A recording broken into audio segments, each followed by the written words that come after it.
نحمده ونصلي على رسوله الكريم اما بعد فاعوذ بالله من الشيطان الرجيم بسم الله الرحمن الرحيم رب اشرح لي صدري ويسر لي امري واحلل عقدة من لساني يفقهوا قولي۔ رجب کا مہینہ اور اس کی کون سی تاریخ ہے آج؟ 21۔ تو اس سلسلے میں آئیے آج ہم رجب اور شب معراج کے بارے میں کچھ پڑھتے ہیں۔ اس مہینے میں کیا ہوتا ہے، کیا کرتے ہیں لوگ؟ کنڈے اور کیا کرتے ہیں؟ روزہ رکھتے ہیں اور ساری رات جاگتے ہیں اور کیا کرتے ہیں؟ آتش بازی بھی کرتے ہیں، نفل پڑھتے ہیں، قبرستان جاتے ہیں۔ آپ کو تو بہت معلومات ہے ماشاءاللہ۔ پوریاں بناتے ہیں، حلوہ پوری، حلوہ کھاتے بھی ہیں، سیر کو بھی جاتے ہیں، کھاتے پیتے بھی ہیں، عبادت بھی کرتے ہیں اور قربانی بھی کرتے ہیں اور مردوں کی عید بھی کہتے ہیں، حضرت امام جعفر کا ختم کرتے ہیں اور کیا کرتے ہیں؟ بس اتنا کچھ، پورا منتھ روزہ رکھتے ہیں۔ تو آپ کے ان جوابات سے یہ معلوم ہوتا ہے کہ آپ ماشاءاللہ بہت کچھ جانتے ہیں رجب کے بارے میں پہلے سے ہی۔ تو کافی ہے اتنا جاننا یا مزید بھی کچھ جاننا چاہیے؟ کیا معلوم اس سے علاوہ بھی کچھ کرنے کا کام ہو؟ تو بات یہ ہے کہ ضروری نہیں کہ جو کچھ لوگ کرتے ہوں وہ سب ٹھیک ہی ہو اور اس کے پیچھے کوئی دلیل ہی ہو اور وہ دین کا حصہ ہو۔ بہت سے لوگ بہت کچھ اس لیے کرتے ہیں کہ لوگ کر رہے ہیں، ان کے دائیں بائیں یہ سب کچھ ہو رہا ہے، وہ براہ راست کوئی علم حاصل نہیں کرتے، وہ کسی چیز کو جانتے نہیں، بس سنی سنائی پہ یقین کرتے ہیں، یا پھر کیا کہتے ہیں کہ ہمارے آباء و اجداد یہ سب کیا کرتے تھے اور کیا ہمارے والدین غلط ہو سکتے ہیں؟ تو بات یہ ہے کہ ضروری نہیں کہ جو کام والدین کرتے ہوں یا جو چیز ہمارے آس پاس ہو رہی ہو یا جسے لوگ بہت اہمیت دے رہے ہوں وہ واقعی بہت اہم ہو۔ ہمیں دیکھنا یہ ہوگا کہ کوئی بھی کام جو ہم کرتے ہیں اور خاص طور پر جسے عبادت سمجھ کر کرتے ہیں اور جسے خاص اہمیت دیتے ہیں اس کی حقیقت کیا ہے۔ پمفلٹ جو اسلام آباد الہدیٰ نے چھاپا ہے اس کو فالو کروں گی اور آپ لوگ بھی اپنے سامنے ٹیکسٹ کھول سکتے ہیں تاکہ ساتھ ساتھ آپ دیکھتے بھی جائیں جو میں بول رہی ہوں، اور ہو سکتا ہے کہ آپ کو بھی کسی کو پڑھ کر سنانا پڑے تو آپ کو پھر پروننسیشن ٹھیک ہونا چاہیے۔ جو الفاظ میں کوٹ کر رہی ہوں اس میں عربک کے خاص طور پر ان کو صحیح طور پر ادا کرنا آنا چاہیے۔ اور پھر سب سے بڑی بات یہ کہ جب دلیل انسان صرف کانوں سے سنتا نہیں آنکھوں سے دیکھتا بھی ہے تو یقین کا درجہ بڑھ جاتا ہے، عین الیقین ہو جاتا ہے۔ رجب اور شب معراج۔ رجب اسلامی کیلنڈر کے حرمت والے مہینوں میں سے ایک ہے جسے رجب المرجب بھی کہتے ہیں۔ رسول اللہ صلی اللہ علیہ وسلم نے فرمایا سال 12 مہینوں کا ہے جن میں سے 4 حرمت والے ہیں، 3 پے در پے یعنی ایک کے بعد ایک، اور وہ کیا ہے؟ ذوالقعدہ، ذوالحجہ اور محرم، اور رجب جو جمادی الاخر اور شعبان کے درمیان ہے۔ یہ صحیح بخاری کی حدیث ہے، کتاب بدء الخلق۔ تو اس سے پتہ چلتا ہے کہ مہینوں کی تعداد اور مہینوں کی گنتی جو ہے یہ اللہ تعالیٰ نے مقرر فرمائی ہے اور ان میں سے 4 کو حرمت والا بنایا ہے۔ حرمت والے کا مطلب کیا ہے؟ احترام والا، قابل احترام، کہ جب یہ مہینے شروع ہو تو کسی قسم کی لڑائی جھگڑا فساد نہ کیا جائے، قتل و غارت نہ کی جائے، ہر طرف امن امان ہو۔ عربی میں رجبہ کا معنی ہے تعظیم کرنا اور مرجب معظم کے معنوں میں آتا ہے یعنی عظمت والا۔ اس کو رجب مضر بھی کہتے ہیں۔ مضر عربوں کے ایک قبیلے کا نام ہے جس نے دور جاہلیت میں خاص طور پر اس ماہ کی حرمت کا اہتمام کیا، یعنی وہ اس مہینے کو بہت اہمیت دیا کرتے تھے، اسی نسبت کی بنا پر اسے ان سے منسوب کر دیا گیا۔ اسلام سے قبل دور جاہلیت میں قتل و غارت عربوں کا مشغلہ تھا، لیکن جو ہی حرمت والے مہینے آتے تو ہتھیار اتار دیتے، یعنی لڑنا جھگڑنا بند کر دیتے۔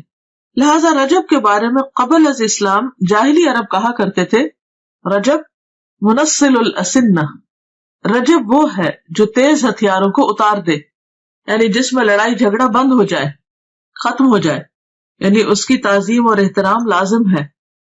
بہقی کی روایت میں آتا ہے کہ جاہلی لوگ ان مہینوں کا احترام کرتے، خصوصاً رجب کا، اور اس میں جنگ نہ کرتے اور بتوں کے نام پر جانوروں کی قربانی کرتے۔ یعنی صرف یہ نہیں تھا کہ وہ جنگ نہیں کرتے تھے بلکہ اس کے ساتھ ساتھ وہ بتوں کے نام پر قربانی بھی کرتے، گویا انہوں نے اس مہینے کو عبادت کا مہینہ قرار دیا۔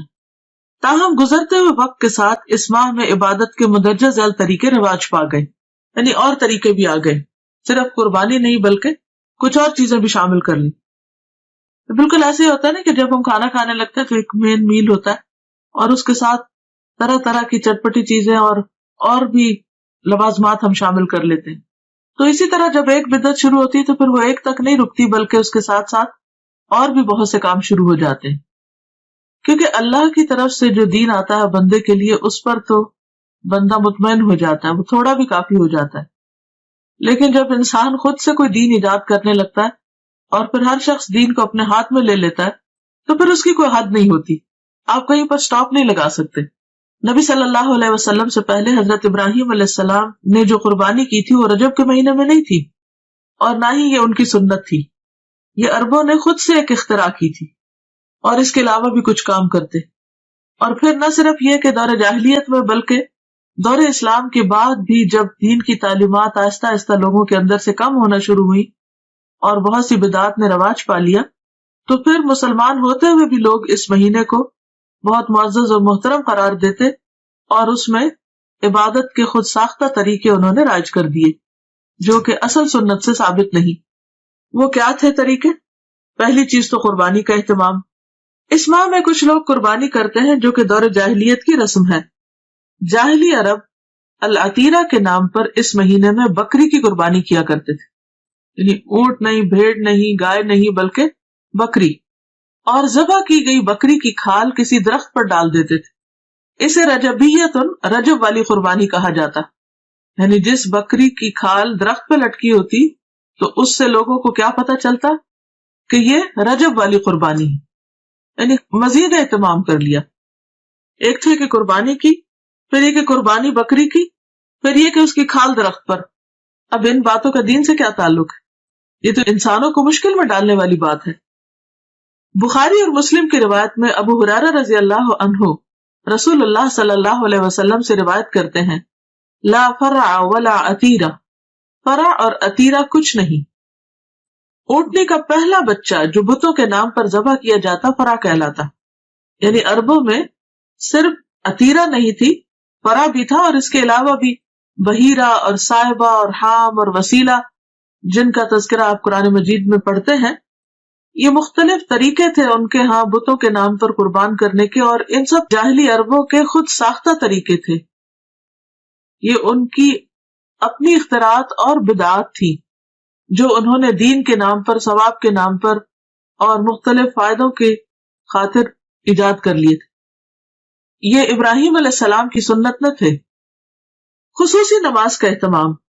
بعض لوگ اس ماہ میں خصوصی نماز صلاۃ الرغائب پڑھتے ہیں. رجب کے پہلے جمعہ کی رات کو 12 رکعات 6 سلام سے پڑھی جاتی، جس میں سورت اخلاص کے بعد ہر رکعت میں 3 مرتبہ سورت القدر پڑھی جاتی ہے. یہ بدعت 4 صدی میں شروع ہوئی جس کی کوئی اصلیت نہیں. امام ابن تیمیہ لکھتے ہیں کہ تمام علماء نے اجماع کے ساتھ اس نماز کو موضوع یعنی من گھڑت قرار دیا ہے، یعنی اس کی کوئی اصل نہیں ہے دین میں. دین تو مکمل ہو چکا ہے. نبی صلی اللہ علیہ وسلم ہر روز تہجد کی نماز پڑھا کرتے تھے اور اس میں کبھی بھی یہ نہیں ملتا کہ آپ نے کوئی مخصوص سورت ہی پڑھی ہو اور پھر اس میں یہ کہ ہر رکعت میں وہ سورت 3 بار پڑھی ہو، جیسے یہاں پر انہوں نے سورت اخلاص اور اس کے بعد ہر رکعت میں 3 مرتبہ سورت القدر پڑھنے کا لکھا ہے. اور کئی لوگ بڑی پابندی کے ساتھ اس کو پڑھتے بھی ہیں، اور پھر اس کے ساتھ بہت سی من گھڑت قسم کی فضیلتیں اور فائدے بھی منسوب کر دیے گئے ہیں. تو اسلام میں اس کی کوئی حقیقت نہیں، نہ قرآن میں اس نماز کا ذکر ہے، نہ نبی صلی اللہ علیہ وسلم نے اس نماز کی تاکید کی ہے یا تلقین، اور نہ ہی اس کا وجود ہے کسی بھی حدیث یا فقہ کی کتاب میں. یہ سراسر لوگوں نے خود گھڑ لی. عبادت کا صرف وہی طریقہ پسندیدہ ہے، عبادت وہی قابل قبول ہے جو اللہ اور اس کے رسول کی اتھارٹی کے ساتھ ہو، ان کے حکم کے مطابق ہو. خود سے عبادت کے طریقے ایجاد کرنا اللہ کی اتھارٹی میں یا اللہ کے حکم میں دخل دینا ہے، اور یہ انتہائی غلط چیز ہے کہ جس کام کے لیے ہم انٹائٹلڈ ہی نہیں، جو ہمارا کام ہی نہیں، اس میں انٹرفیئرنس کیسی؟ عبادت کے طریقے بتانا صرف معبود کا کام ہے، عابد کا کام نہیں. عابد بندہ غلام تو صرف پیروی کرے گا، اطاعت اور فرما برداری کرے گا، وہ خود سے وہ قانون نہیں بنائے گا، تو اس چیز کی کسی کو بھی اجازت نہیں. تو ہم سب کو اس کے بارے میں بے حد محتاط رہنا چاہیے. اور دین کے نام پر، عبادت کے نام پر، ثواب کی خاطر کیا جانے والا کوئی بھی کام جب بھی ہم شروع کریں تو ضرور یہ سوچیں کہ کیا اس کی کوئی دلیل قرآن میں ہے، کیا یہ سنت رسول صلی اللہ علیہ وسلم سے ثابت ہے، کیا یہ اجر جو بتایا جا رہا ہے واقعی حقیقی معنوں میں اس کا کچھ وجود ہے یا صرف ایک جھوٹ گڑھ لیا گیا ہے. اس طرح کی چیزیں دین میں شامل کرنا اور پھر ان کی پابندی کرنا، اور ایک خاص رات میں یا خاص دن میں یا خاص طریقے پر، یہ سب چیزیں دین میں دخل اندازی ہے اور یہ ناپسندیدہ ہے. آپ سوچئے کہ اگر آپ مثلا کہیں پر کوئی قانون بنا رہے ہیں یا پالیسیز بنا رہے ہیں یا کسی بھی قسم کا کوئی ڈسپلن قائم کر رہے ہیں، اور ایک وہ شخص جس کا اس سے کوئی تعلق نہیں معاملے سے، وہ بیچ میں آ کر اپنی ایک کلاس ڈال دے، اپنی طرف سے کوئی چیز لوگوں کو اس کی پابندی کروانا شروع کر دے، تو یہ جرم ہوگا. ایک یہ دوسرے کی ٹیریٹری میں مداخلت ہوگی کہ آپ کو جس کام پر اپوائنٹ نہیں کیا گیا. یا پھر یہ کہ مثلا اگر کسی کو کسی خاص قانون کی پابندی کروانے کے لیے کہا گیا اور وہ اس قانون کے ساتھ کچھ اور قانون اپنی طرف سے بھی شامل کر دے جس کی اس کو اجازت نہ ہو، اس کے پاس کوئی اتھارٹی نہ ہو، کوئی سند نہ ہو، تو یہ طریقہ انتہائی معیوب ہے. تو دین کے معاملے میں بھی ہمیں نہایت سمجھداری سے کام لینا چاہیے اور دین کو بس اتنا ہی رکھنا چاہیے کہ جتنا وہ ہے یا جتنا ہمیں دے دیا گیا ہے. اگر ہم کچھ چیزیں اپنی طرف سے شامل کریں گے تو ایسا کرنا دین کو بوجھل بنانا ہوگا، مشکل بنانا ہوگا، اور لوگوں کے لیے زندگی کو دوبر کرنے کے مترادف ہوگا. اور یہ انتہائی ناپسندیدہ بات ہے، کیونکہ ہمارے لیے اتنا ہی دین کافی ہے جتنا ہمیں اللہ اور اس کے رسول صلی اللہ علیہ وسلم نے دے دیا. اس کی پابندی بھی ہم پہ بڑی بھاری ہوتی ہے، کہاں یہ کہ ہم ایکسٹرا چیزیں شروع کر دیں. پھر عمرہ کا اہتمام. لوگ اس ماہ میں خصوصی طور پر عمرہ کا اہتمام بھی کرتے ہیں، جبکہ قرآن اور حدیث سے اس بات کا کوئی ثبوت نہیں ملتا کہ آپ صلی اللہ علیہ وسلم نے اس ماہ میں عمرہ ادا کیا ہو. بلکہ حضرت عائشہ رضی اللہ تعالی عنہا نے ایک موقع پر اس کی تردید بھی کی ہے. عروہ بن زبیر سے روایت ہے کہ میں نے عائشہ رضی اللہ تعالی عنہا سے اس کے بارے میں پوچھا تو فرمایا، ما اعتمر رسول اللہ صلی اللہ علیہ وسلم فی رجب قط. صحیح بخاری. رسول اللہ صلی اللہ علیہ وسلم نے رجب میں کبھی بھی عمرہ ادا نہ فرمایا.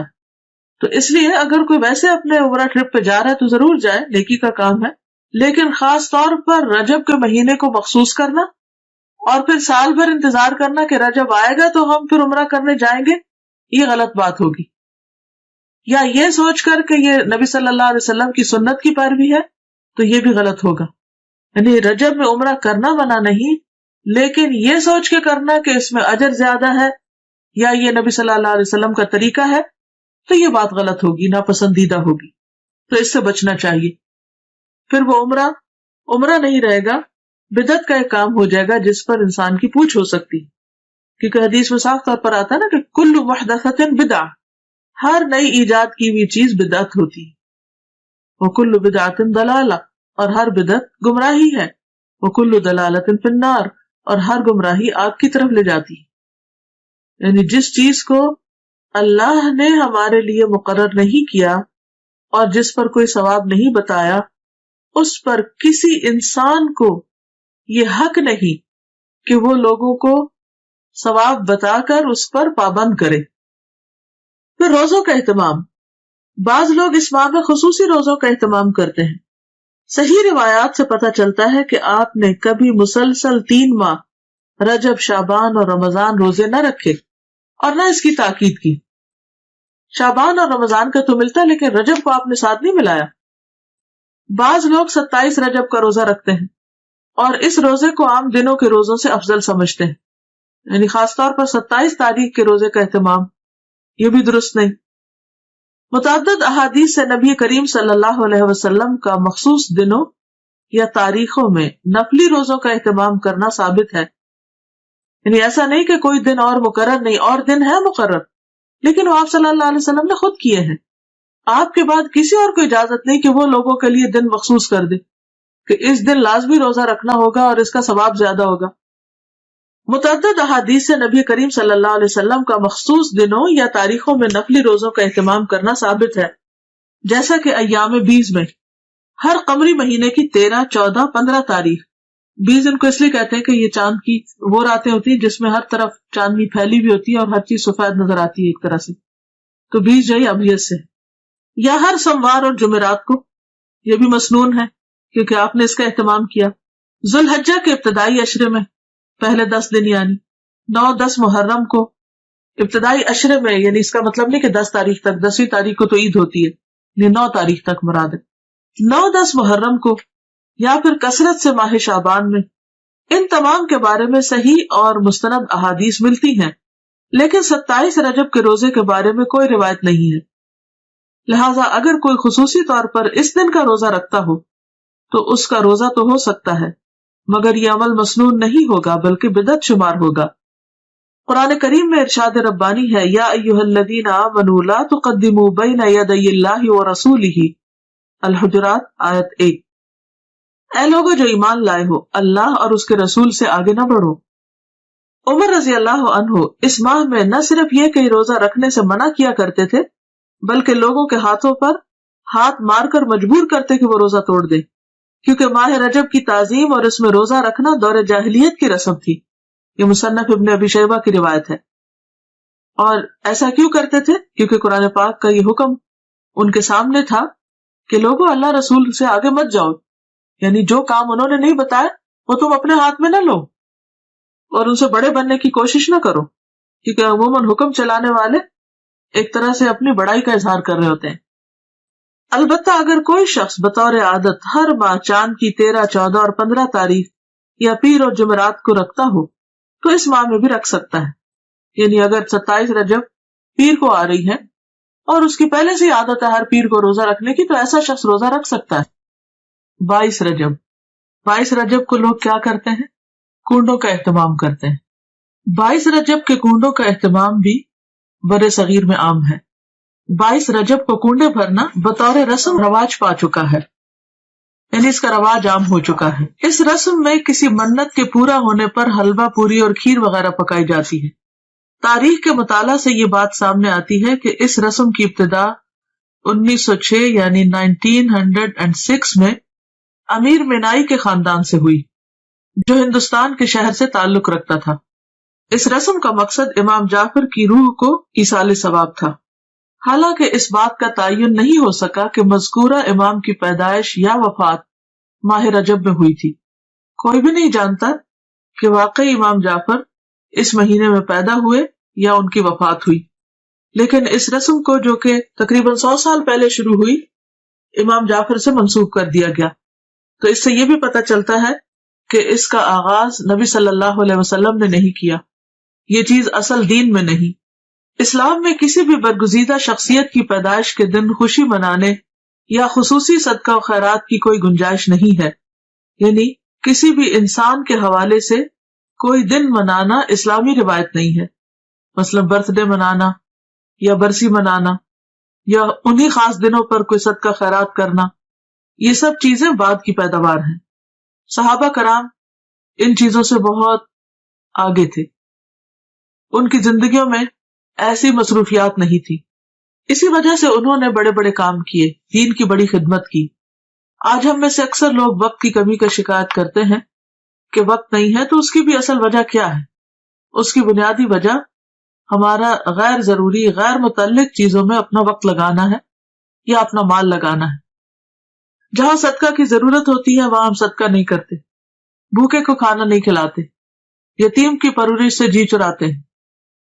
اسی طرح دین کے کام، تبلیغ کے کاموں میں خرچ کرنا تو ہمارے ذہن میں ہی نہیں ہوتا، یا اس کو تو ہم صدقہ خیرات میں شامل ہی نہیں کرتے، یا صدقہ جاریہ کے کام یا پروجیکٹس جو ہیں وہ نظر انداز کیے رکھتے ہیں، یعنی اوور آل جو امت کی حالت، اسی وجہ سے ہماری حالت دیکھنے کے قابل ہے۔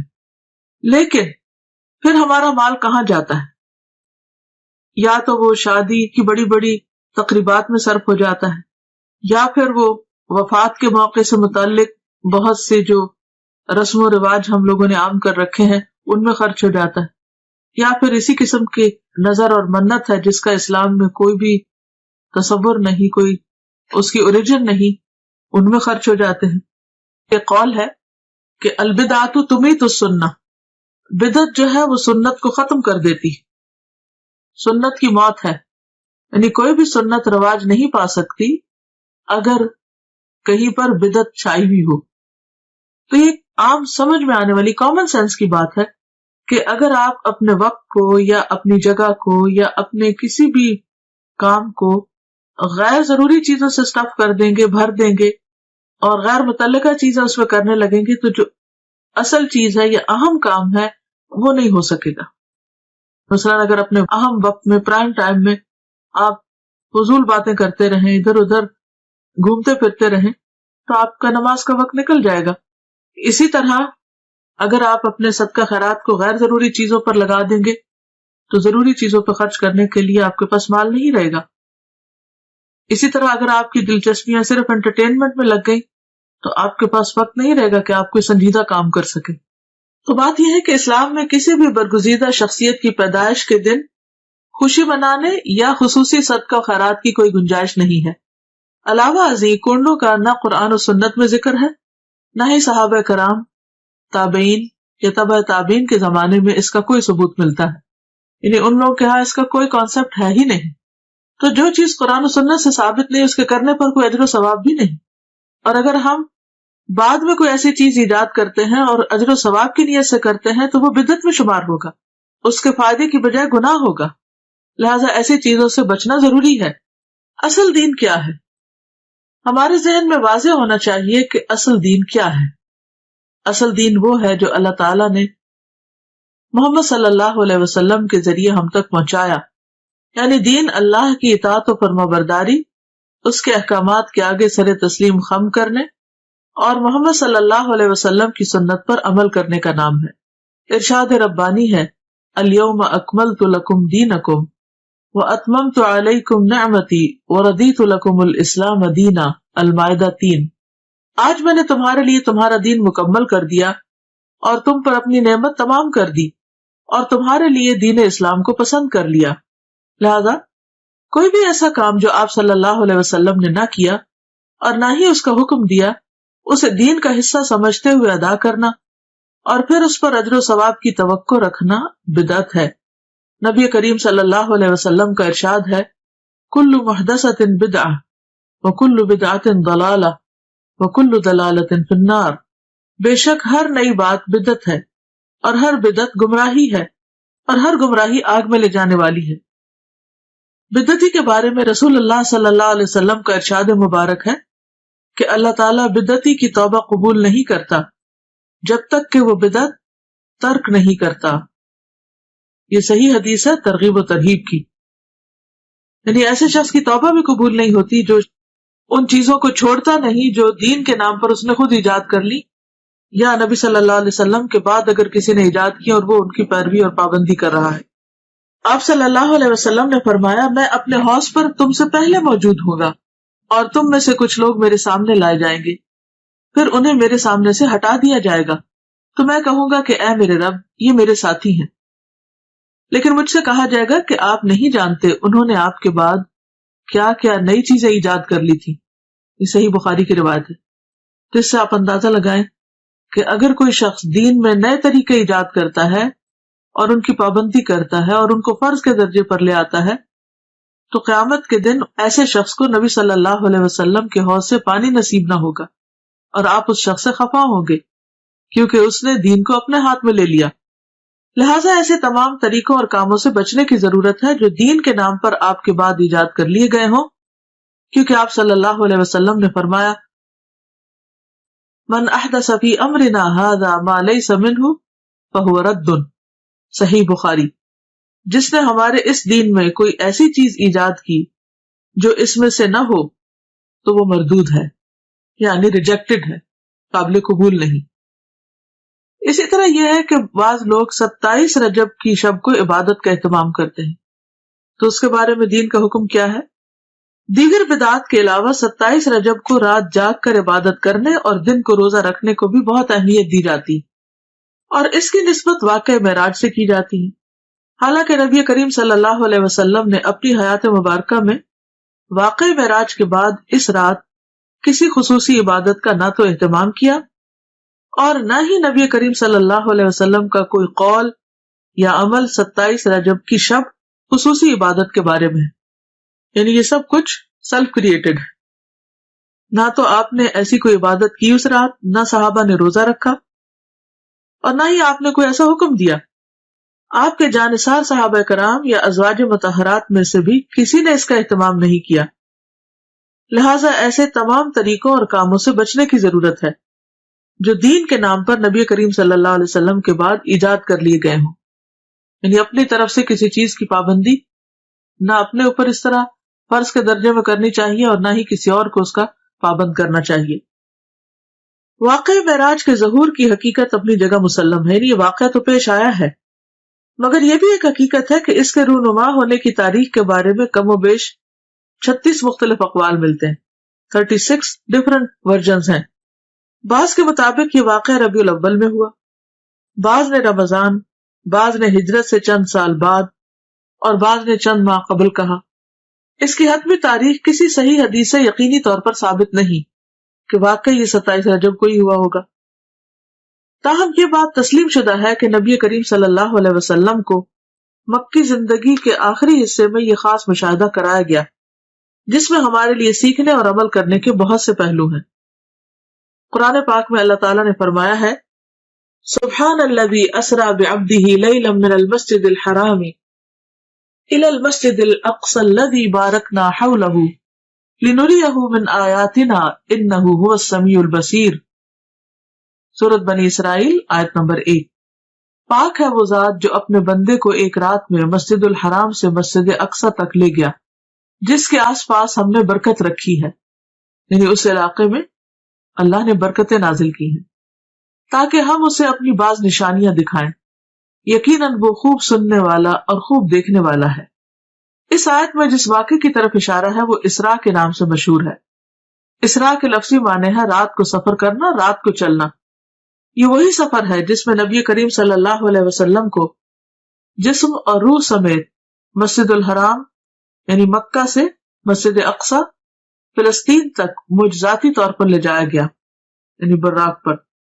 فرشتوں کی ہمنشینی کا یہ سفر اس زمانے کے حالات، اسباب سفر اور فاصلے کی طوالت کی وجہ سے انسانی عقل اور سمجھ سے بالاتر ہے، یعنی انسان نہیں سمجھ سکتا کہ ایک رات میں آپ اتنی تیزی سے وہ سفر کیسے کیے اور کس طرح آپ واپس بھی آ گئے۔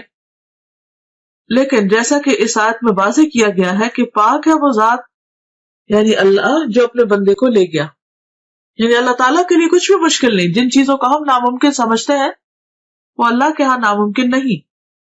تو جس ذات میں کمال قدرت ہو وہ سب کچھ کر سکتا ہے۔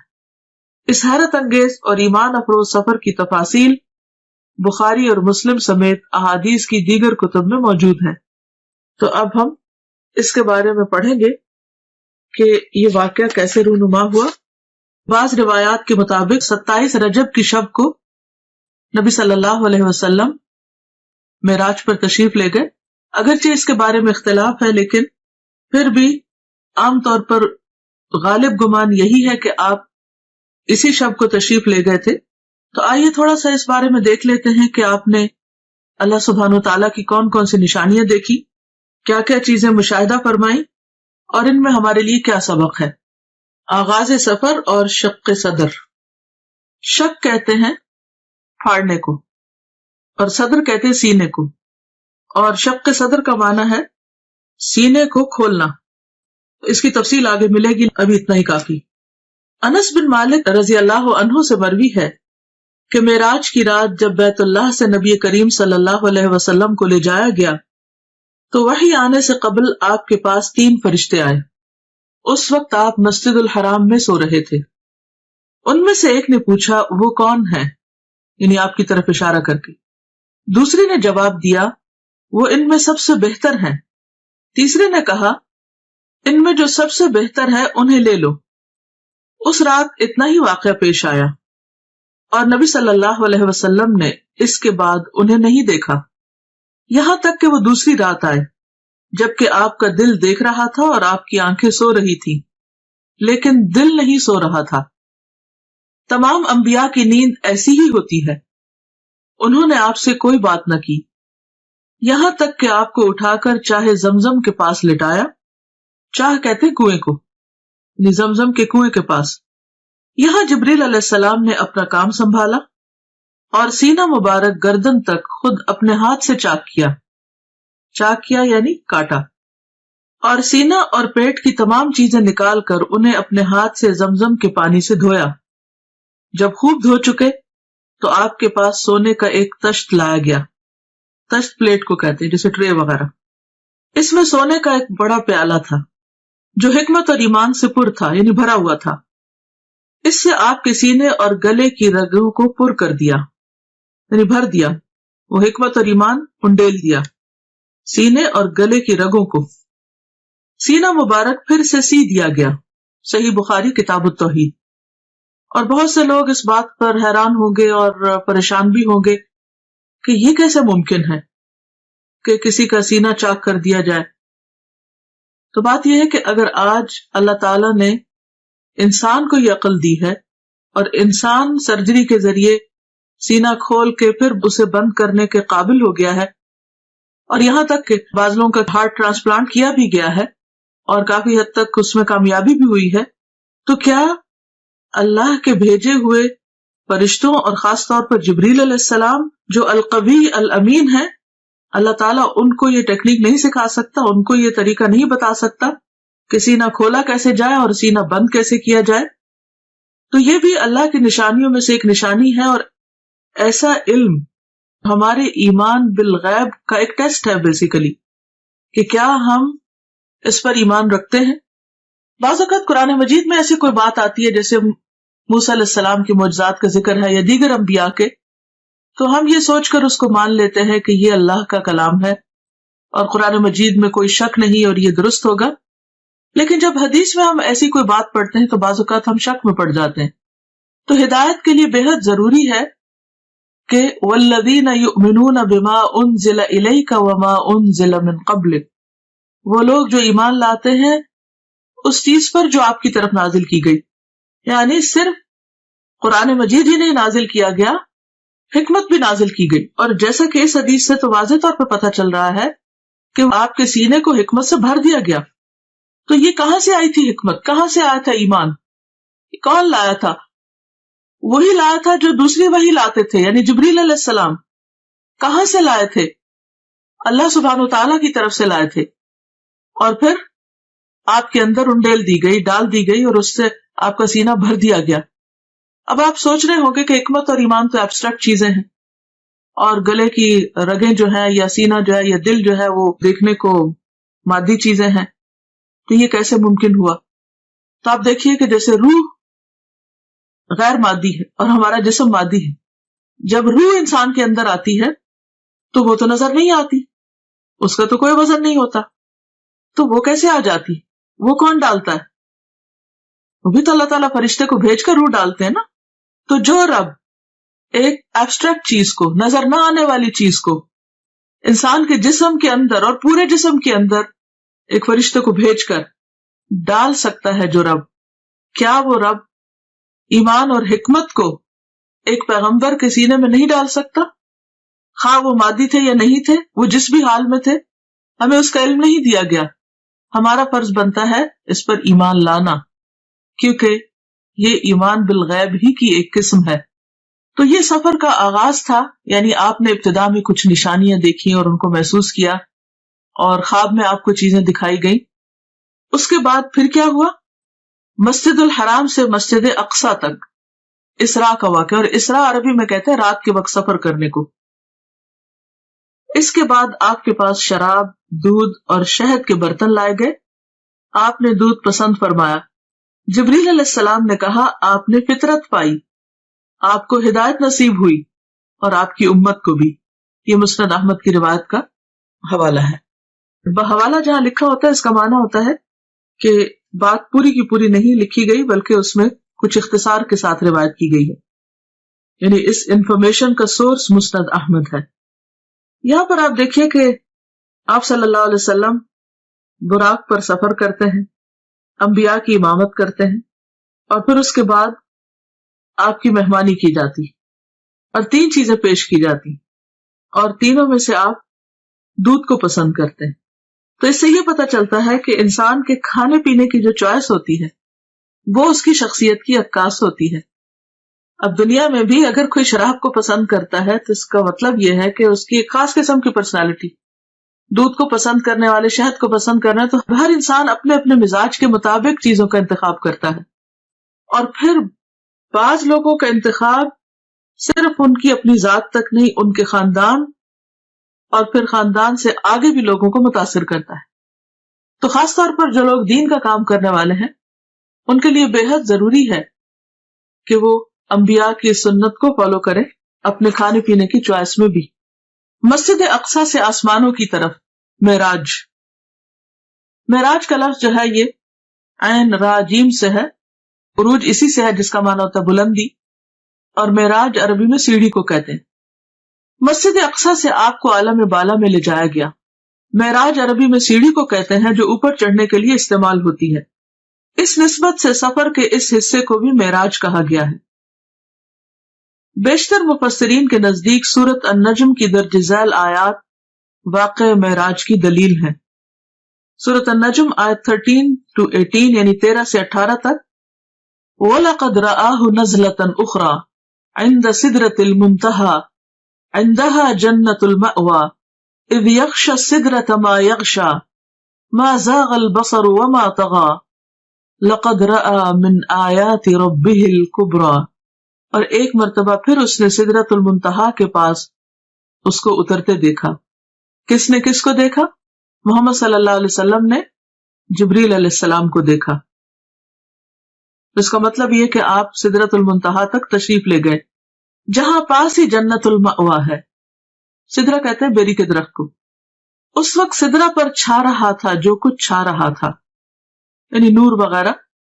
اس کی وضاحت یہاں نہیں کی گئی لیکن مراد یہی ہے. نہ نگاہ چندھیائی نہ حد سے متجاوز ہوئی، یعنی نہ نگاہ چندھیائی. چندھیائی کا مطلب یہ ہے کہ جب ہم مثلا سورج کی طرف دیکھتے ہیں تو ہماری آنکھیں کیسے ہو جاتی، ایک دم ہم سکویز کرنے لگتے ہیں آنکھوں کو. یہ چندھیانا ہوتا ہے، یعنی پوری طرح آنکھ کھول کے نہ دیکھنا. تو نہ نگاہ چندھیائی نہ حد سے متجاوز ہوئی، یعنی جہاں تک دیکھنے کا حکم تھا وہی تک ٹھہری رہی، اس سے آگے نہیں گئی. اور اس نے یعنی محمد صلی اللہ علیہ وسلم نے اپنے رب کی بڑی بڑی نشانیاں دیکھی. تو یہ آیات اس بات پر دلیل ہے کہ آپ صلی اللہ علیہ وسلم اس رات صرف مسجد اقصی تک نہیں بلکہ آسمانوں پر تشریف لے گئے، اور صرف آسمانوں تک نہیں سدرۃ المنتہا تک گئے، اور وہاں تک تشریف لے گئے جہاں نہ کوئی انسان گیا، نہ کوئی جن اور نہ کوئی فرشتہ. مندرجہ بالا آیات میں نبی کریم صلی اللہ علیہ وسلم کے آسمانوں کی طرف جانے اور سدرۃ المنتہا اور اس کے آس پاس کی چیزوں کو دیکھنے کا ثبوت ملتا ہے. سفر آسمان. مسجد اقصی میں تمام انبیاء کی امامت کے بعد سواری کے لیے براق پیش کیا گیا. آپ دوبارہ اس پر سوار ہو کر پہلے آسمان تک گئے. جبریل علیہ السلام نے آسمان کا دروازہ کھلوایا. فرشتوں کی طرف سے پوچھا گیا کون ہے؟ جبریل علیہ السلام نے فرمایا میں جبریل ہوں. پوچھا گیا ساتھ کون ہے؟ بتایا گیا محمد صلی اللہ علیہ وسلم ہے. پوچھا گیا ان کو پیغام الہی دے کر بھیجا گیا ہے؟ جبریل علیہ السلام نے کہا ہاں.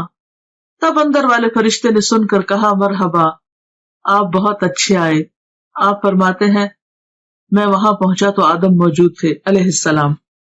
اس سے کیا بات پتہ چلتی کہ کسی کے گھر میں داخل ہونے سے پہلے، کسی کے خاص علاقے میں داخل ہونے سے پہلے دروازہ کھٹکھٹانا، اپنا نام بتانا، اجازت ملنا اور پھر داخل ہونا، یہ ہے صحیح طریقہ.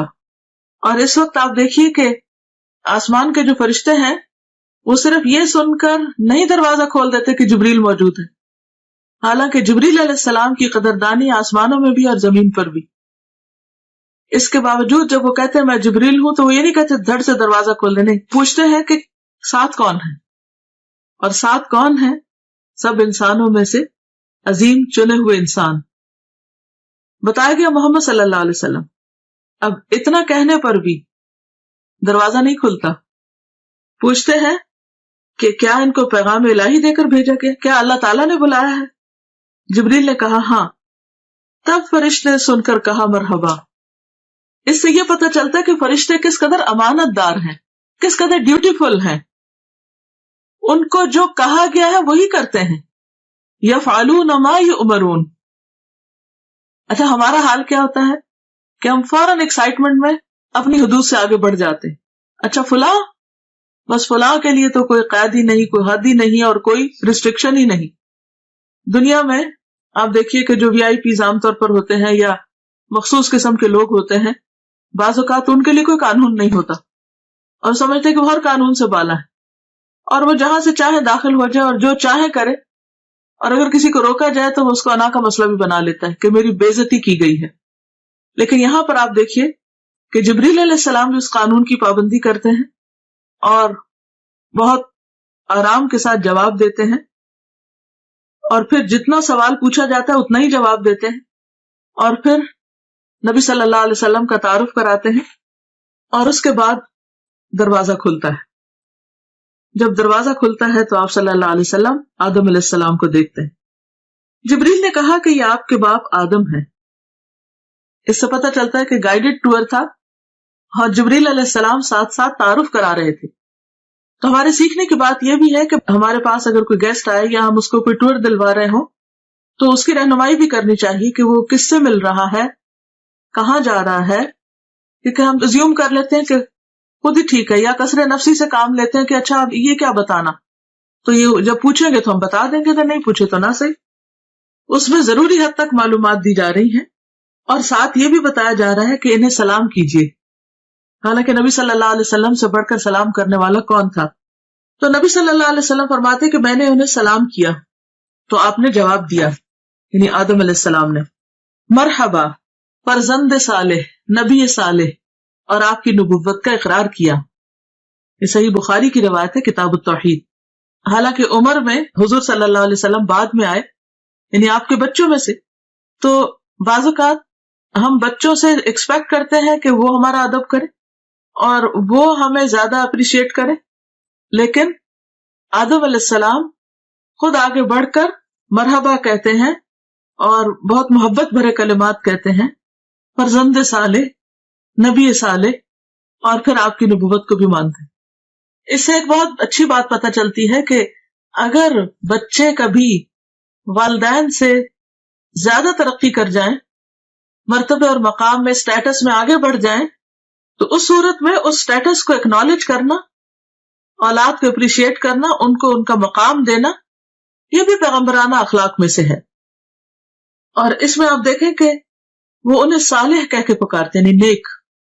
یہ کوئی خوشامد نہیں تھی یا کوئی جھوٹی تعریف نہیں تھی.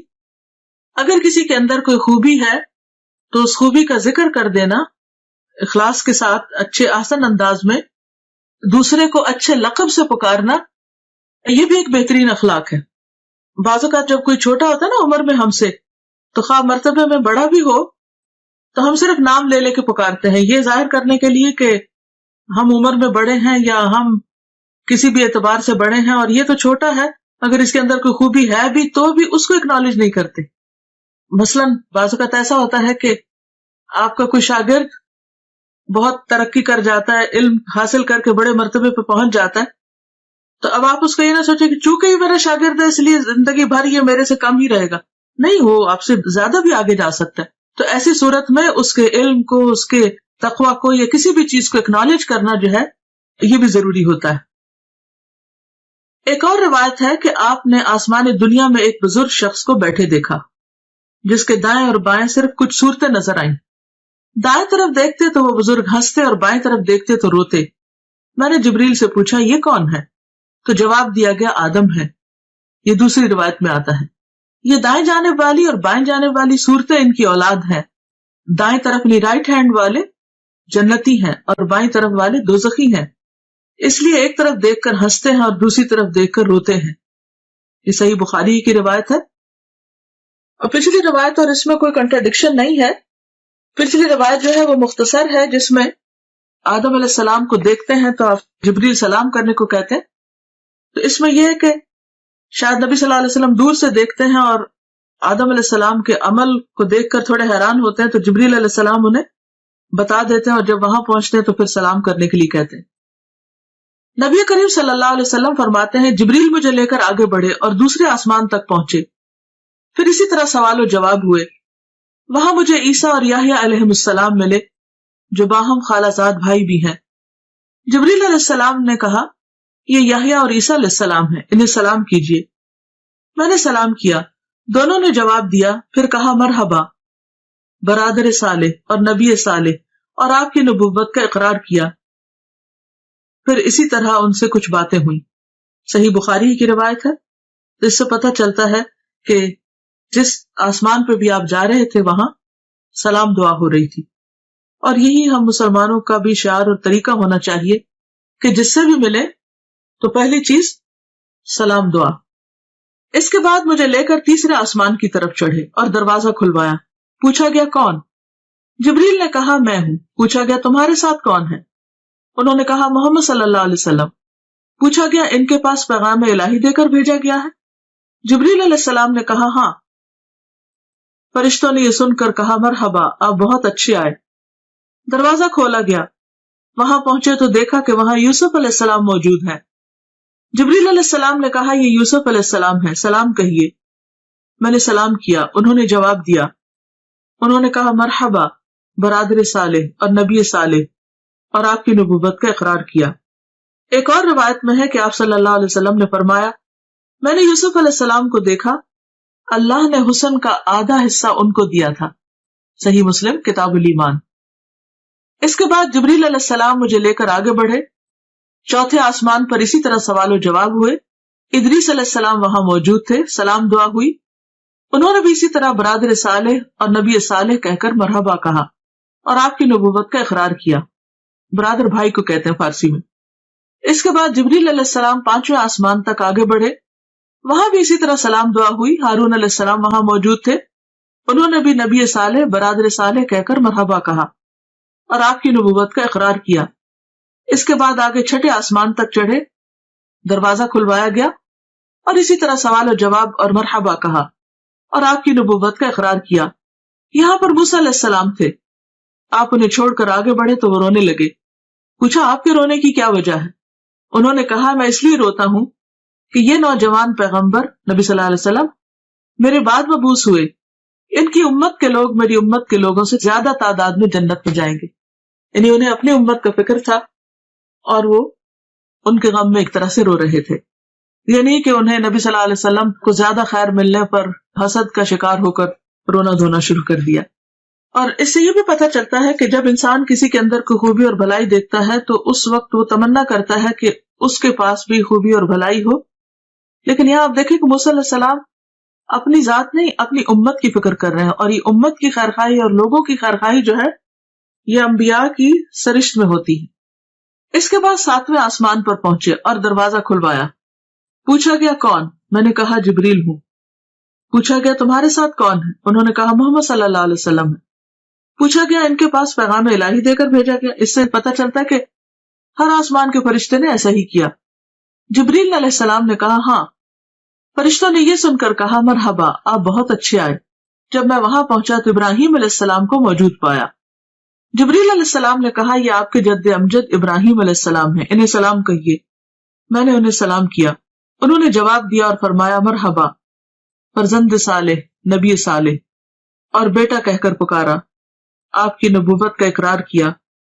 وہاں ابراہیم علیہ السلام بیت المعمور کے ساتھ ٹیک لگا کر بیٹھے ہوئے تھے، یعنی گویا دنیا میں جو ان کا خاص بہترین عمل تھا اس کی جزا کے طور پر اللہ تعالیٰ نے ان کو وہاں بھی گھر عطا کیا۔ سیدنا ابن عباس سے مروی ہے کہ آپ ایک ایسے مقام پر پہنچے جہاں پر جبریل علیہ السلام نے آپ کا ساتھ چھوڑ دیا، تو اس پر آپ نے فرمایا ایسے مقام پر کوئی دوست اپنے دوست کو نہیں چھوڑتا، آپ میرا ساتھ کیوں چھوڑ رہے ہیں؟ جبریل علیہ السلام نے فرمایا اگر میں اس مقام سے آگے بڑھوں تو نور سے جل جاؤں گا۔ سنن بہقی کی روایت ہے۔ اس کے بعد آپ کو سدرۃ المنتہا تک لے جایا گیا، اس کے بیر حجر کے مٹکوں کے برابر اور اس کے پتے ہاتھی کے کان کی طرح تھے، یعنی پتے بہت بڑے بڑے تھے اور بیر بھی بہت بڑے بڑے۔ اس پر سونے کے پتنگے چھا گئے اور اللہ کے حکم سے جو کچھ چھانا تھا چھا گیا۔ یہ حجر کے مٹکے جو ہے یہ علاقے کا نام ہے اور وہاں کے برتن شاید مشہور ہیں، یا خاص سائز کے ہیں تو اس لیے ان سے تشبیہ دی گئی. اور اللہ کے حکم سے جو کچھ چھانا تھا چھا گیا. اس سے وہ سدرہ بیری کا درخت تبدیل ہو کر اتنا خوبصورت ہو گیا کہ اللہ کی کوئی مخلوق اس کا حسن بیان کرنے کی تاب نہیں رکھتی. آج بھی آپ دیکھیں کہ بعض لوگ درختوں کے آس پاس یا نیچے لائٹس لگا کر رکھتے ہیں. دن کے وقت تو درختوں کا اپنا ایک حسن ہوتا ہے، سورج کی روشنی میں بہت خوبصورت چمکتے ہوئے نظر آتے ہیں، لیکن رات کے وقت بعض اوقات درختوں کے اوپر لائٹیں لگائی ہوئی ہوتی ہیں، یا بعض اوقات ان کے تنے کے بالکل نیچے زمین پر اس اینگل سے لائٹس لگائی جاتی ہیں کہ درختوں کا حسن دوبالا ہو. تو رات کے وقت بھی اگر آپ ان درختوں کو دیکھیں روشنی میں تو ان کا حسن اور طرح کا ہوتا ہے.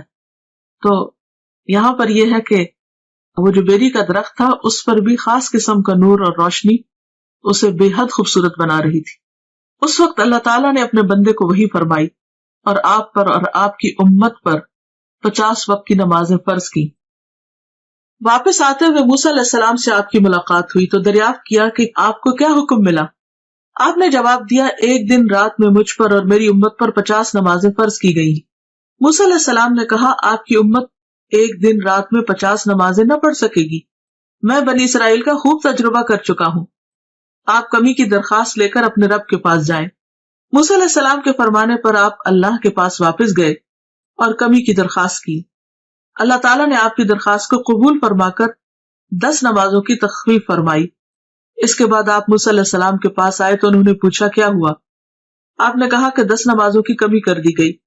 یہ سن کر موسیٰ علیہ السلام نے فرمایا، اب پھر واپس جائیے اور تخفیف یعنی کمی کی درخواست کیجیے.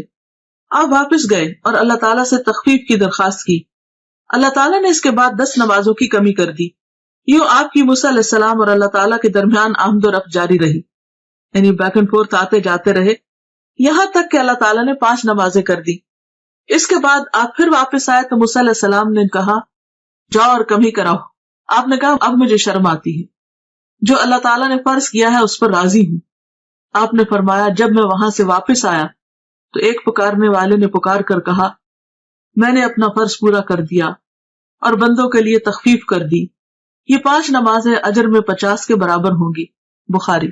اس سے ایک اور بات یہ بھی پتہ چلتی ہے کہ بعض اوقات کوئی حکم آتا ہے، کوئی پالیسی بنتی ہے یا کوئی ایسا قانون پاس ہوتا ہے جو عوام کے لیے بہت مشکل ہو سکتا ہے، تو جو بھی شخص یا جو بھی انسان یہ سمجھتا ہو کہ یہ لوگوں کے لیے بھاری ہوگا یا مشکل ہو تو وہ ان کے حق میں سفارش کر کے بات کر سکتا ہے. یہاں پر آپ دیکھیے کہ نبی صلی اللہ علیہ وسلم اللہ تعالیٰ کا حکم آنے کے بعد اس میں تخفیف کی درخواست کر رہے ہیں اور موسیٰ علیہ السلام سفارش کر رہے ہیں. تو اس سے ایک تو ہم موسیٰ علیہ السلام کی بہت مرہون منت ہے کہ انہوں نے ہمارا بہت خیال کیا، ورنہ ہم جو 5 نہیں پڑھتے تو 50 کہاں پڑھتے، تو کس قدر مشکل ہوتی. اور پھر دوسری طرف یہ ہے کہ نبی صلی اللہ علیہ وسلم بھی اللہ سبحانہ تعالیٰ کے پاس جا کر بار بار عرض کرتے ہیں، اور اللہ سبحانہ تعالیٰ اپنے بندوں پر اس قدر مہربان ہے کہ 5 کرنے کے باوجود اجر 50 ہی کا رکھا. یہ ہے اس کی رحمت. دنیا میں کوئی بادشاہ ایسی عنایت نہیں کر سکتا کہ اگر کسی کو 50 گھنٹے کے لیے ہائر کیا ہے اور وہ 5 گھنٹے کام کرنا چاہے تو اجرت 50 گھنٹے کی دے. اس کے علاوہ چند اور مشاہدات دیگر کتب میں مذکور ہیں. سورۃ البقرہ کی آخری 2 آیات بھی عرش کے خزانے سے عطا کی گئیں، یعنی اسی موقع پر جب نمازوں کا حکم دیا گیا. نہر کوثر اور جنت کا مشاہدہ. سدرۃ المنتہا پر بہت سے عجائبات کا مشاہدہ کرنے کے بعد رسول اللہ صلی اللہ علیہ وسلم نے فرمایا، پھر مجھے جنت میں لے جایا گیا تو میں نے وہاں دیکھا کہ موتیوں کے قبے ہیں اور اس کی مٹی کستوری ہے. کستوری خوشبو کا نام ہے جو ہرن کی ناف سے نکلتی ہے، بہترین قیمتی قسم کی خوشبو ہے. تو یہ مٹی سے بھی خوشبو آ رہی تھی. مٹی کی دنیا میں بھی خوشبو ہوتی ہے نا، لیکن وہاں کی خوشبو کستوری جیسی تھی. جنت میں آپ نے نہر کوثر کا مشاہدہ فرمایا. حضرت انس سے روایت ہے کہ نبی کریم صلی اللہ علیہ وسلم نے فرمایا، میں ایک نہر پر آیا، اس کے دونوں کنارے موتیوں اور قبوں کے تھے، یعنی چھوٹے چھوٹے جیسے پرلز کے چھوٹے چھوٹے ڈیونز تھے. میں نے پوچھا، جبریل علیہ السلام یہ کیا ہے؟ جبریل علیہ السلام نے کہا، یہ کوثر ہے. صحیح بخاری. یعنی آپ کو وہ نہر جو عطا کی گئی، انا اعطیناک الکوثر کہہ کر، وہ بھی آپ کو دکھائی گئی. ابراہیم علیہ السلام کو امت محمد صلی اللہ علیہ وسلم کے نام خصوصی پیغام. ابن مسعود بیان کرتے ہیں کہ رسول اللہ صلی اللہ علیہ وسلم نے فرمایا، معراج کی رات میری ملاقات حضرت ابراہیم علیہ السلام سے ہوئی. انہوں نے کہا، اے محمد صلی اللہ علیہ وسلم، اپنی امت کو میری طرف سے سلام کہیے. تو ہم سب کو کیا کہنا چاہیے؟ وعلیکم السلام. اور ان کو بتائیے کہ جنت کی مٹی بڑی عمدہ ہے، اس کا پانی میٹھا ہے، لیکن وہ چٹیل میدان ہے، یعنی اس میں کچھ اگانے کی ضرورت ہے، اور اس کی کاشتکاری سبحان اللہ والحمد للہ ولا الہ الا اللہ واللہ اکبر ہے. اللہ پاک ہے اور تمام تعریف اللہ ہی کے لیے ہے، اس کے سوا کوئی الہ نہیں، اور اللہ سب سے بڑا ہے. جامع الترمذی. تو اس سے کیا پتہ چلتا ہے کہ ہمیں کثرت کے ساتھ اللہ کا ذکر کرتے رہنا چاہیے تاکہ جنت خوب ہری بھری ہو جائے. دنیا میں پودے لگانے کے، خاص طور پر جن لوگوں کو گارڈننگ کا شوق ہوتا ہے، وہ کبھی راضی ہوتا ہی نہیں. ایک کے بعد ایک قسم کا پودا، یہاں بھی جگہ خالی ہے، اس کونے میں یہ لگ جائے، یہاں بڑا درخت لگ جائے، یہاں چھوٹا لگ جائے. تو یہ امیجن کیا کریں، دنیا کے آج کل تو ویسے بھی سمر ہے اور ہر طرف پھل پھول لگے ہوئے ہیں، تو اسے دیکھ کر ہمیشہ جنت کا سوچا کریں کہ کتنی گرینری چاہیے، کیسا باغ چاہیے. پھر آپ دیکھ لیجئے کہ کتنا ذکر کرنا ہے. غیبت کرنے والوں کا انجام بد، یعنی جہاں آپ نے اچھی اچھی چیزیں دیکھی وہاں پر آپ نے جہنم کے کچھ نظارے بھی دیکھے. انس رضی اللہ عنہ سے روایت ہے کہ رسول اللہ صلی اللہ علیہ وسلم نے فرمایا، معراج کے موقع پر میرا گزر ایسے لوگوں کے پاس سے ہوا جن کے ناخن پیتل کے تھے، براس کے. وہ اپنے چہروں اور سینوں کو نوچ رہے تھے. میں نے پوچھا، جبریل علیہ السلام یہ کون لوگ ہیں؟ جبریل نے کہا، یہ وہ لوگ ہیں جو لوگوں کا گوشت کھایا کرتے تھے اور ان کی غیبت کرتے تھے، یعنی دوسروں کو بدنما کرتے، دوسروں کے عزت پر حملہ کرتے، اور آج ان کی اپنی شکل جو ہے وہ خود بگاڑ رہے ہیں. بے عمل خطباء کا عبرتناک انجام. انس رضی اللہ عنہ سے روایت ہے کہ رسول اللہ صلی اللہ علیہ وسلم نے فرمایا، میں نے معراج کی رات کچھ لوگوں کو دیکھا کہ ان کے منہ آگ کی کینچیوں سے کاٹے جا رہے ہیں. میں نے پوچھا، جبریل یہ کون لوگ ہیں؟ جبریل نے کہا، یہ آپ کی امت کے وہ خطیب ہیں، سپیکرز ہیں، جو لوگوں کو تو بھلائیوں کا حکم دیتے ہیں اور خود ان پر عمل نہیں کرتے، حالانکہ وہ کتاب بھی پڑھتے ہیں بس وہ نہیں سمجھتے. یہ شرح السنہ کی روایت ہے. یعنی دوسروں کو نصیحت اور خود میاں فضیحت، اوروں کو نیکی کا حکم دینا اور خود اس پر عمل نہ کرنا، یہ بھی ایک بہت سیریس میٹر ہے. جب ہم کسی کو بھی کچھ کہنے جا رہے ہوں تو اپنے آپ کو بھی ضرور ساتھ ساتھ شامل کر لیں. بیان اسراء اور معراج پر اہل مکہ کا رد عمل. اسی رات نبی کریم صلی اللہ علیہ وسلم واپس مکہ تشریف لائے. مولانا ظفر علی خان نے کیا خوب کہا ہے، زنجیر بھی ہلتی رہی، بستر بھی رہا گرم، ایک پل میں سر عرش گئے آئے محمد صلی اللہ علیہ وسلم. یعنی آپ ایک ہی رات میں آسمان پہ جا کے واپس آ گئے، اور یہ سب کچھ معجزانہ طور پر ہوا، اور یہ بھی اللہ کی قدرت اور اللہ کی عظمت کی دلیل ہے کہ وہ جو چاہے کرے. اگلی صبح آپ نے قوم کو گزشتہ رات کے بارے میں بتایا. صحیح مسلم میں ہے کہ اللہ کے رسول صلی اللہ علیہ وسلم نے فرمایا، معراج کا یہ واقعہ جب میں نے مشرکین مکہ کو سنایا تو انہوں نے اس کی تردید اور تکذیب کی. کسی نے تالیاں بجائیں، کسی نے تعجب اور انکار کے ساتھ ہاتھ اپنے سر پہ رکھ لیا. کچھ لوگ ابو بکر کے پاس گئے اور انہیں اس کی خبر دی. وہ ایک پیکر صدق و ایمان تھے. کہنے لگے، اگر یہ بات آپ صلی اللہ علیہ وسلم نے فرمائی ہے تو سچ فرمائی ہے. لوگوں نے کہا، آپ بھی ان کی تصدیق کرتے ہیں؟ آپ نے جواب دیا، میں تو اس سے بھی بڑی بات پر آپ کی تصدیق کرتا ہوں. آسمان سے صبح و شام جو خبر آتی ہے میں اس میں بھی آپ کو سچا مانتا ہوں. اسی پر ان کا لقب صدیق ٹھہرا. اب دیکھیں کہ جہاں یہ اتنا بڑا اعزاز تھا اور آپ نے اتنا کچھ دیکھا، وہاں اس کا ذکر اتنی شدید مخالفت اور لوگوں کے اندر شکوک و شبہات کا ذریعہ بن گیا. گویا ان کا ایک امتحان تھا. اور اس موقع پر جو حقیقی معنی میں ایمان لانے والے تھے، جن کے رہنما ابو بکر صدیق ہیں، انہوں نے اپنے عمل سے آپ صلی اللہ علیہ وسلم کی اس فعل کی تصدیق کی اور صدیق کا لقب پایا. حقیقی ایمان وہی ہے جو ہر طرح کے شک و شبہ سے بالا ہو. دین کے بارے میں، کسی قرآن کی آیت کے بارے میں یا حدیث کے بارے میں یا پیغمبر صلی اللہ علیہ وسلم کے کسی عمل کے بارے میں کوئی بات اگر آپ کو اپنی عقل سے بالا لگے اور سمجھ نہ آئے تو اس موقع پر فوراً یہ سوچا کریں کہ جس رب نے آسمان بنایا، زمین بنائی، سب کچھ بنا، اس کے لیے کون سا کام مشکل ہے. تو شک کی کوئی گنجائش رہتی نہیں. شکوک و شبہات جو ہے یہ منافقت کو جنم دیتے ہیں اور جب شک آنے لگے تو یہ آیت بھی پڑھا کرے افی اللہ شک فاطر السماوات والارض، افی اللہ شک، کیا اللہ کے بارے میں شک جس نے آسمان و زمین کو پھاڑا، یعنی یہ اکٹھے تھے پھر ان کو الگ الگ کیا، یعنی جس نے اتنا بڑا کام کیا، کیا اس کی ذات میں یا اس کے احکامات میں یا اس کے کسی بھی کارنامے میں یا قدرت میں شک کیا جا سکتا ہے؟ ہرگز بھی نہیں۔ اظہار ثانی اور بے یقینی کے جذبات سے مغلوب کفار نے آپ کو امتحان لینے کی ٹھانی۔ بات یہ ہے کہ ہر نعمت کے ساتھ ایک آزمائش ہوتی۔ پوچھا کہ بیت المقدس کیسا ہے اور اس کی علامتیں کیا ہیں؟ صحیح مسلم میں آپ کو ارشاد نقل ہے کہ اللہ تعالیٰ نے بیت المقدس میرے سامنے ظاہر فرما دیا، اور جو باتیں اور نشانیاں مشرکین دریافت کرتے میں دیکھ دیکھ کر بتاتا جاتا، آپ کو کچھ بھی نہیں بھولا۔ یوں آپ کی تردید اور تکذیب کا جو جذبہ لیے آئے اس کی اکثر نفی ہو گئی، لیکن نہ ماننے والے پھر بھی نہ مانے۔ یہی کہہ سکے کہ جہاں تک اوصاف کا تعلق ہے تو آپ نے بالکل ٹھیک ٹھیک بیان کیے ہیں، آپ نے کچھ اور باتیں بھی بتائیں اور بعد میں آنے والے قافلوں سے ان کی تصدیق ہو گئی۔ اس طرح زبانیں بند ہو گئیں، مگر دل یہی سوچتے رہے کہ یہ کیسے ہو سکتا ہے۔ اب بھی بہت سے لوگ یہی سوچتے ہیں کہ یہ کیسے ہو سکتا ہے، حالانکہ اللہ تعالیٰ تو ہر چیز پہ قادر ہے، اور جب وہ کسی بات کا ارادہ کر لیتا ہے تو اسے صرف کن ہو جا کہنے کی ضرورت ہوتی ہے۔ معراج کے دوران نبی کریم صلی اللہ علیہ وسلم کو جو بھی مشاہدات کروائے گئے، ان میں ہمارے لیے بہت سے سبق ہیں، جن میں سے اہم ترین یہ ہے کہ ہم اپنی نمازوں کی پابندی کریں، جن کا حکم اللہ تعالیٰ نے اس موقع پر نبی کریم صلی اللہ علیہ وسلم کو دیا۔ اس جنت کے لیے کوشاں ہوں جس کا مشاہدہ آپ نے بنفس نفیس فرمایا۔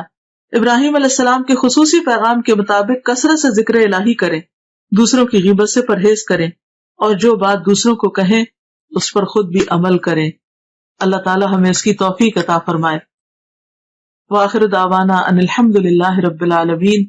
سبحانک اللہم وبحمدک، نشہد ان لا الہ الا انت، نستغفرک ونتوب الیک۔ السلام علیکم ورحمۃ اللہ وبرکاتہ۔ نتوب الیک۔ السلام علیکم ورحمۃ اللہ وبرکاتہ۔